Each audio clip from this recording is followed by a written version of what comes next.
बच्चों, आज हम सभी लोग लघु भारत पाठ का जो अभ्यास प्रश्न है उसके बारे में पढ़ेंगे। इस पाठ की व्याख्या वीडियो के माध्यम से आप लोग को बताई जा चुकी है, उसकी व्याख्या की वीडियो आप लोग को भेजी जा चुकी है। आज हम उस पाठ से संबंधित जो अभ्यास प्रश्न हैं उसके बारे में बताया जाएगा, लेकिन अभ्यास प्रश्न पर पहुंचने से पहले हम लोग संक्षिप्त में जान लेते हैं कि लघु भारत किसको कहा जाता है। ये सबसे पहले जान लीजिए कि ये एक यात्रा वृत्तांत है। हिंदी की एक विधा यात्रा भी होती है। ये यात्रा वृत्तांत है जो हिंदी के प्रमुख साहित्यकार रामधारी सिंह दिनकर जी द्वारा लिखित है। अर्थात ये जो यात्रा वृत्तांत है, ये जो प्रसिद्ध साहित्यकार रामधारी सिंह दिनकर जी द्वारा है, ये स्वयं उस यात्रा में उपस्थित भी हैं और उन्हीं के द्वारा ये यात्रा वर्णन लिखा गया है। इसमें उन्होंने नैरोबी के जंगलों और मॉरिशस की यात्रा का वर्णन किया है। नैरोबी के जंगल की जो सुंदरता है उसमें मतलब जो सड़कें हैं, पता ही नहीं चलता है देखने में कि मतलब वो जंगल है। ठीक है, शेर जो है वहाँ ऐसे मतलब पार्क में सड़क पे आके बैठे रहते हैं। शाम होने के बाद वो जो है शिकार करते हैं। और मॉरिशस लघु भारत कहा गया। भारत का एक छोटा रूप है क्योंकि मॉरिशस में उत्तर प्रदेश और बिहार उत्तर प्रदेश के लोग, ज़्यादातर लोग, सबसे बड़ी बात जान लीजिए, उत्तर प्रदेश और बिहार छोड़ दीजिए, हिंदी जानने वाले लोग वहाँ रहते हैं। ठीक है, तो इसकी व्याख्या, इस पाठ की व्याख्या बहुत विस्तार रूप से हमने आपके पास ये वीडियो गया है। आज हम इस पाठ से संबंधित जो अभ्यास प्रश्न हैं उसके बारे में बताया जाएगा और इसका जो इससे संबंधित जो प्रश्नोत्तर है, दीर्घ उत्तरीय, लघु उत्तरीय, अति लघु उत्तरीय यानी मौखिक जो प्रश्न है उसका PDF आपको भेजा जाएगा। लेकिन सर्वप्रथम हम इस वीडियो के माध्यम से इस पाठ में आने वाले सभी अभ्यास प्रश्नों को पढ़ेंगे। तो कुछ व्याकरण से, पेज देख लीजिए, किताब ओपन करिए, किताब खोल लीजिए। कुछ व्याकरण से पहला क्वेश्चन है। इस प्रश्न में आपको करना क्या है, क्रिया विशेषण छांटना है। क्रिया विशेषण आप लोग सभी लोग जानते होंगे। क्रिया की विशेषता बताने वाले शब्दों को हम क्रिया विशेषण कहते हैं। तो इस दिए गए वाक्य में आपको सिर्फ और सिर्फ क्रिया के बारे में बताना है कि क्रिया विशेषण कौन से शब्द हैं। आपको डेफिनेशन नहीं लिखना, उस वाक्य में सिर्फ आपको वो शब्द छांटने हैं जो क्रिया की विशेषता को प्रकट कर रहे हैं।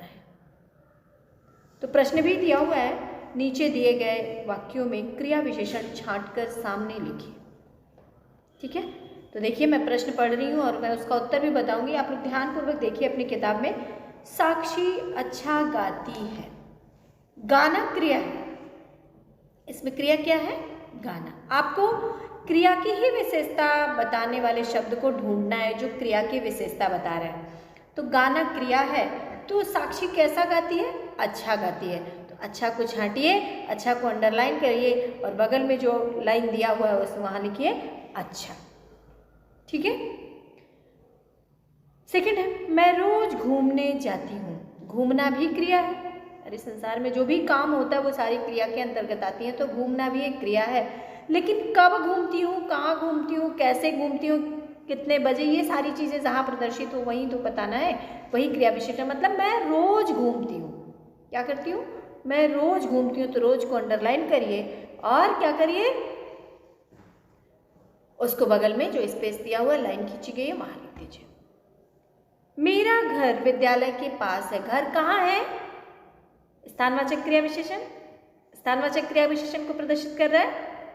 ठीक है, तो मेरा घर कहाँ है,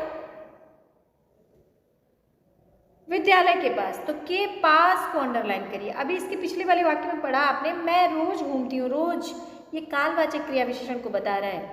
ठीक है, तो यहाँ के पास को अंडरलाइन करिए और बगल में उसको लिखिए। दर्शक जोर जोर से हंसने लगे। जोर जोर, हंसना क्रिया है लेकिन कैसे हंस रहे हैं, जोर जोर। तो जोर जोर क्या बता रहा है, रीतिवाचक क्रिया विशेषण है, ये भी एक क्रिया विशेषण है। तो चूंकि क्रिया विशेषण के 4 विध होते हैं, इसलिए जोर जोर रीतिवाचक। तरीका, ढंग, हंसने का जो तरीका है वो कैसा है इसके बारे में बता रहा है। लेकिन आपको ये नहीं लिखना है, बस आपको लिखना है, इसमें जो क्रिया विशेषण शब्द हैं आपको उसको इंगित करना है। क्लियर? लास्ट वन, अंकिता कम खाती है। अंकिता कितना खाती है?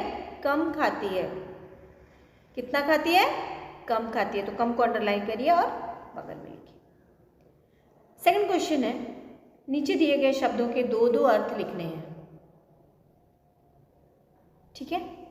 अनेकार्थक शब्द होते हैं ना, अनेकार्थक शब्द आप लोग पढ़े होंगे कि एक शब्द के कई अर्थ होते हैं। एक शब्द के कई अर्थ होते हैं। ठीक? तो यहाँ दिया हुआ है, पहला शब्द है सूत्र। तो थोड़ा सा सूत्र का मतलब आप लाएंगे तो फार्मूला भी तो हो जाता है, लेकिन आप फार्मूला नहीं लिखेंगे क्योंकि वो अंग्रेजी शब्द है। तो आप लिखेंगे गणित के सूत्र। किसके सूत्र? गणित के सूत्र। और सूत्र मतलब क्या होता है? धागा। सूत्र मतलब क्या होता है? जैसा कि आपको स्क्रीन पे दिख भी रहा होगा। तो सूत्र मतलब क्या होता है? धागा। और गणित के सूत्र, दो ही अर्थ आपको लिखने हैं। सेकेंड है अर्थ। अर्थ का मतलब धन भी होता है और अर्थ का मतलब क्या होता है? मतलब। ठीक है? अर्थ का मतलब धन से भी है। जग। जग मतलब क्या होता है? संसार। पात्र, बर्तन। जग मतलब संसार भी होता है और पात्र, बर्तन को भी कहते हैं। ठीक है ना? ताड़। ताड़ का जैसे इसको जोड़ेंगे तो आ लगाएंगे तो ताड़ना मतलब क्या हो जाएगा? ताड़ मतलब एक खोजना भी उससे तात्पर्य है और क्या होता है? एक वृक्ष का भी नाम है। अंबर। अंबर मतलब वस्त्र भी होता है और अंबर मतलब क्या होता है? आकाश। अंबर के दो अर्थ क्या हो गए? वस्त्र और आकाश। It is clear? Third one, फल। फल। फल मतलब एक तो खाने वाला फल, कोई भी, आम, सेब, सेब, इतने सारे फल हैं, किसी भी फल को कह सकते हैं। और एक फल का मतलब होता है परिणाम। ठीक है? नतीजा जिसको कहते हैं, फल का मतलब परिणाम, नतीजा। ठीक है? नेक्स्ट क्वेश्चन आइए बेटा, आप लोग ध्यान से देखिए। थर्ड क्वेश्चन, नीचे दिए गए शब्दों के तीन तीन पर्यायवाची शब्द लिखने हैं आपको, क्योंकि आप लोग को याद होगा लेकिन मैं बता दे रही हूँ। गर्व का मतलब पहले क्या होता है? गर्व का मतलब होता है अहंकार, घमंड और दर्प। गर्व का मतलब क्या होता है? अहंकार, दर्प और घमंड। लेकिन ध्यान दीजिएगा, अहंकार और गर्व में थोड़ा सा अंतर होता है। उनको प्रयोग करने की स्थिति कहाँ होती है, जब इससे संबंधित हम चैप्टर पढ़ाएंगे तो उसमें बताया जाएगा कि गर्व, अहंकार और घमंड में दर्प, गर्व, ये सारी चीज़ें सेम है, लेकिन कौन सा कहाँ प्रयोग होता है इसकी भी जानकारी होनी चाहिए। ठीक है? वन। वन का मतलब क्या होता है? जंगल। क्या होता है? जंगल, अरण्य, कानन। इच्छा का मतलब क्या होता है? चाह, अभिलाषा, रुचि। चाह, अभिलाषा, रुचि। क्या होता है? चाह, अभिलाषा, रुचि। अब आ जाइए अगले क्वेश्चन पर। देखिए उसमें सरोवर का आप लोग ध्यान दे रहे होंगे, मैं पढ़ रही हूँ उसको ध्यान से सुनिएगा, मैं बोल भी रही हूँ उसको ध्यान से सुनिएगा। जब आप सुनेंगे तो वो अच्छी तरह से आपको समझ में आएगा। क्लियर? सरोवर, तालाब, जलाशय, तडाग और चंद्रमा का शशि, मयंक, सोम, चंद्र। ठीक है? शशि, मयंक, सोम, चंद्र। अब आ जाइए अगला क्वेश्चन है, मैं क्वेश्चन दिखा रही हूँ बस आपको। अब फोर्थ क्वेश्चन में पढ़ रही हूँ, ध्यान से सुनिए। निर्देशानुसार उत्तर देना है। पहला है उचित स्थान पर नुक्ता लगाइए। उचित स्थान पर नुक्ता लगाइए। जो विदेशी शब्द है आपको मैंने बताया था, आप लोगों को समझाया था शब्द परिचय में जब हमने पढ़ाया था, तो उसमें विदेशी जो उर्दू के शब्द होते हैं उसमें सभी में नुक्ता लगाना होता है। तो ये उर्दू के शब्द हैं, बिना नुक्ते के आपको सही स्थान पर नुक्ता लगाना है। तो चूंकि इसका भी पीडीएफ भेजा जाएगा, लेकिन मैं आपको बता रही हूँ। फैसला, फैसला नहीं होता, फैसला, फैसला, फ के नीचे नुक्ता रहेगा। सब्जी, सब्जी नहीं सिर्फ होता है सब्जी। ठीक है? ज के नीचे नुक्ता होगा। दर्जी नहीं होता है, प्रोनाउंसिएशन करेंगे तो आपको समझ में आएगा। दर्जी, दर्जी। ठीक है? ज्यादा नहीं होता, ज्यादा। ठीक? तो दर्जी में ज के नीचे नुक्ता होगा और ज़्यादा में भी ज के नीचे नुक्ता होगा, और सब्जी में ज के नीचे और फैसला में फ के नीचे। क्लियर? नेक्स्ट है उचित स्थान पर अनुस्वार उचित स्थान पर अर्धचंद्र बिंदु लगाना है। अंग्रेजी के जो शब्द होते हैं उस पे लगभग सभी शब्दों पे अर्धचंद्र बिंदु लगे होते हैं। जैसे डॉक्टर नहीं है, डॉक्टर है, डॉक्टर, ड पे अर्धचंद्र बिंदु, डॉल, ड पे अर्धचंद्र बिंदु, बॉल होता है, बॉल, ब पे अर्धचंद्र बिंदु, और काफी नहीं होता है, कॉफी, कॉफी, क पे अर्धचंद्र बिंदु, हाल, हाल मतलब तो हमारी हालत से संबंधित हो जाएगा, क्योंकि हॉल होता है, ह पे क्या होगा, अर्धचंद्र बिंदु। क्लियर। नेक्स्ट क्वेश्चन देखिए, ग क्वेश्चन आपको स्क्रीन पे दिख रहा होगा। देखिए, विशेषण रेखांकित कर भेद भी लिखिए। अभी पिछले में क्या लिखा, क्रिया विशेषण को छाटिए। आज यहाँ क्या देखना है, अभी इस क्वेश्चन में क्या देखना है, विशेषण छांटकर उसके भेद भी लिखिए। तो उन्हें घेर कर 8-10 मोटरें खड़ी थी। 8-10 को अंडरलाइन करिए, जो कि संख्या को बता रहा है। ठीक, तो ये क्या होगा, संख्यावाची विशेषण। कारक रेखांकित कर नाम भी लिखिए। अगला देखिए, घ, कारक रेखांकित कर नाम भी लिखिए। हिरणों के झुंड ने ताड़ लिया। के तो क्या होगा, संबंधवाचक। के झुंड ने, के झुंड को अंडरलाइन करिए, ये क्या होगा, संबंध कारक। ठीक, लिंग बदलिए। अंग वाला देखिए, लिंग बदल कर लिखना है। कवि का क्या होगा, कवयित्री, क्या होगा, कवयित्री। जैसा कि आप लोग को स्क्रीन पर दिख रहा होगा, जैसे कवयित्री लिखा हुआ है, ध्यान दीजिएगा, उसमें स्पेलिंग मिस्टेक ज़्यादातर हो जाती है, तो उसको थोड़ा सा ध्यान दीजिएगा। सिंह का स्त्रीलिंग क्या होगा, सिंहनी, क्या होगा, सिंहनी। और हिरण का स्त्रीलिंग हिरणी, और ब्राह्मण का ब्राह्मणी। ठीक है, चलो, संज्ञा रेखांकित कर भेद भी लिखिए। मुझे मॉरिशस जाना है, मुझे मॉरिशस जाना है। तो संज्ञा पूछ रहा है, मुझे सर्वनाम है, जाना क्रिया है, तो बीच में बचा मॉरिशस, जो कि व्यक्तिवाचक संज्ञा को बता रहा है। कारक रेखांकित कर भेद भी लिखिए। शहर से बाहर बहुत बड़ा जंगल है। कहाँ, शहर से बाहर, से बाहर, तो क्या होगा, से किसको प्रदर्शित करता है, पहली बात तो ध्यान दीजिए, से करण कारक और अपादान दोनों का है, मैंने क्लियर इसको किया था। तो जहाँ अलग होने का भाव होता है वहाँ अपादान कारक होता है, और जिसके माध्यम से अपने कार्य को पूरा करते हैं वो क्या होता है, करण कारक होता है। तो से बाहर को अंडरलाइन करिए, और ये क्या हो गया, क्या हो गया, अपादान कारक। सही जगह पर अनुनासिक या अनुस्वार लगाइए। जैसे जहाँ हर जगह अनुस्वार या अनुनासिक नहीं लगेगा, जिस शब्द पे जो लगेगा उसको लगाइए। झुंड पे क्या होगा, अनुस्वार लगेगा, झुंड पे अनुस्वार लगाइए।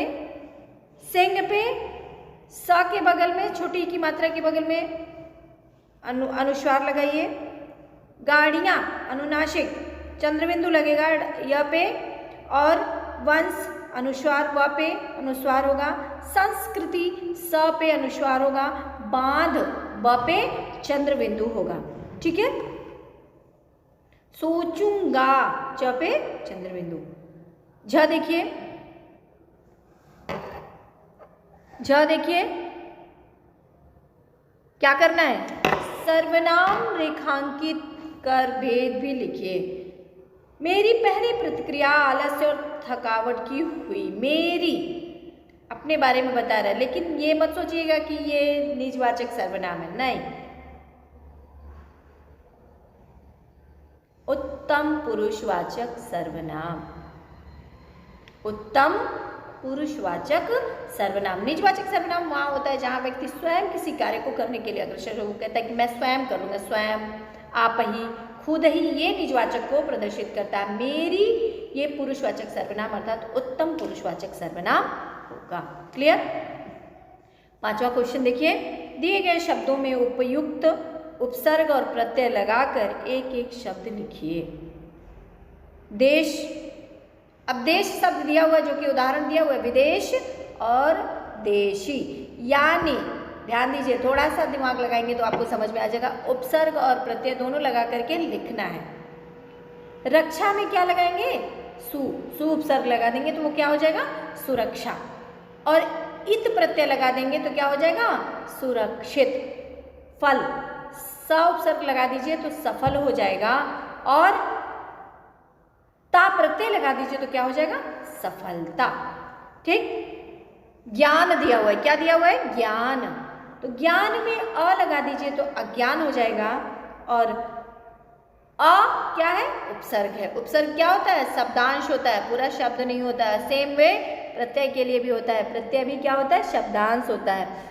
एक क्वेश्चन है कि क्या उपसर्ग और प्रत्यय का अपना स्वतंत्र रूप से प्रयोग हो सकता है, नहीं, वो कहीं भी जुड़ेंगे तो सिर्फ किसी न किसी शब्द के आगे या पीछे जुड़ करके उसके अर्थ को बदलते हैं। क्लियर। तो आइए, ज्ञान लिखा हुआ है तो अ उपसर्ग जब जोड़ देंगे तो वो अज्ञान हो जाएगा, और फिर ई प्रत्यय जोड़ देंगे तो क्या हो जाएगा, ज्ञानी। दूर, दूर क्या हो जाएगा, सुदूर, स पे छोटा होगा मात्रा, सु उपसर्ग जोड़ देंगे तो क्या हो जाएगा, सुदूर मतलब होता है बहुत दूर, और दूर धन बड़ी ई प्रत्यय तो क्या हो जाएगा, दूरी।